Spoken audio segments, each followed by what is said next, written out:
Bonjour à tous, ça y est, Nokishita vient de nous donner en fait les mises à jour qui vont arriver pour les prochains Fuji et c'est énorme.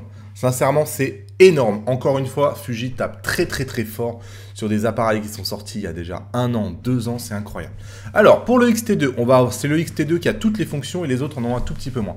Le XT2, on va avoir une version 4 dans 1 mois seulement, donc ça va arriver très vite.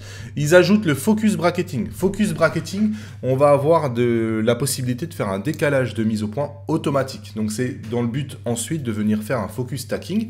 Donc on va avoir la capacité de prendre jusqu'à 999 photos et l'appareil photo va automatiquement faire varier la mise au point un tout petit peu de façon à nous permettre de faire ce genre de choses. C'est incroyable parce que je pensais, dans une vidéo que j'ai tournée pour vendredi pour le XT3, je pensais sincèrement que c'était une fonction qu'ils allaient mettre dans le XT3.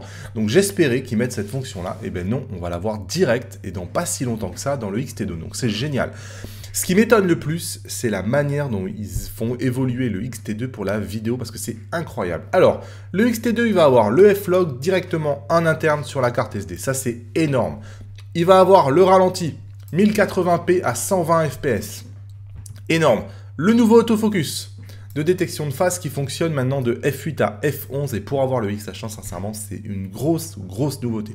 On va avoir la réduction du scintillement. Bon, la possibilité de gérer mieux la carte SD, on s'en fout. Et on va avoir les informations au niveau de l'écran qu'on va pouvoir mettre en 2 tailles. Donc pour les gens qui veulent les informations en plus gros, ils vont pouvoir l'avoir. Donc sincèrement, c'est énorme.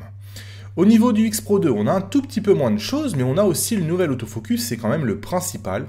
On n'a pas la fonction de... On n'a pas les ralentis, et on n'a pas le focus bracketing, malheureusement, mais on a la réduction des scintillements, et on a les informations en plusieurs tailles. Le X3, lui, ça va être une mise à jour qui va arriver au mois d'avril, donc il va être enfin compatible avec le X-RAW Studio, c'était le dernier appareil photo pour lequel Fuji n'avait pas annoncé, je reçois des mails régulièrement de gens un peu énervés sur ça.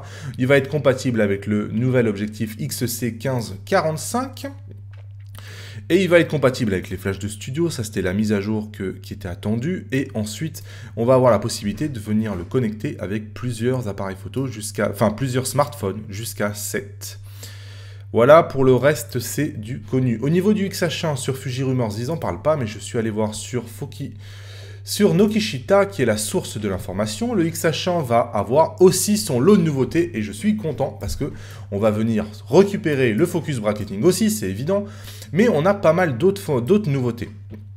On a la capacité d'avoir l'autofocus à détection de phase durant la vidéo. Donc on va enfin avoir un meilleur autofocus pendant la vidéo, c'est vrai qu'actuellement, quand on fait un comparatif XT2 et XH1, le XT2 est meilleur. Donc ça, c'est fini. Ils vont remettre le XH1 là où il aurait dû être dès le départ. On va avoir la possibilité d'avoir une zone autofocus donc en détection de phase pendant qu'on est en train de faire des photos. Donc ça va être plus grande. Donc ça va être sympa aussi. Donc la détection de phase est maintenant disponible pour le plus petit des points uniques quand on fait des photos en AFS et en AFC. Donc jusqu'à maintenant, quand vous vous mettiez dans le tout petit point unique, vous étiez en contraste et maintenant vous serez en phase. Et enfin, on va avoir le Bluetooth. Le Bluetooth actuellement du XH1, je l'ai dit dans le test, est très limité et il était décevant.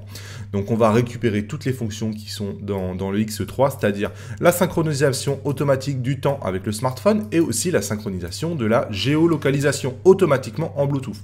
Donc le Bluetooth va devenir vraiment utile. Bon, on va avoir la possibilité de mettre le mode de stabilisation sur une touche de fonction sur le XH1 pour venir passer rapidement du mode 1 au mode 2. Et on va récupérer évidemment la fait de pouvoir mettre les informations en plus ou moins grand. Bref, du très lourd.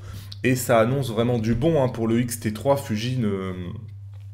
je pensais sincèrement que Fuji allait cloisonner la vidéo et toutes les fonctions de ralenti, de réduction de scintillement sur le H1, et finalement non, Fuji fait pas le radin, et donc je pense sincèrement que pour le XT3, on aura clairement du 4K 60 fps, vu leur attitude, je vois pas qu'est-ce qu'ils pourraient faire de moi. Voilà, super Fuji, donc dans 1 mois, on aura tout ça.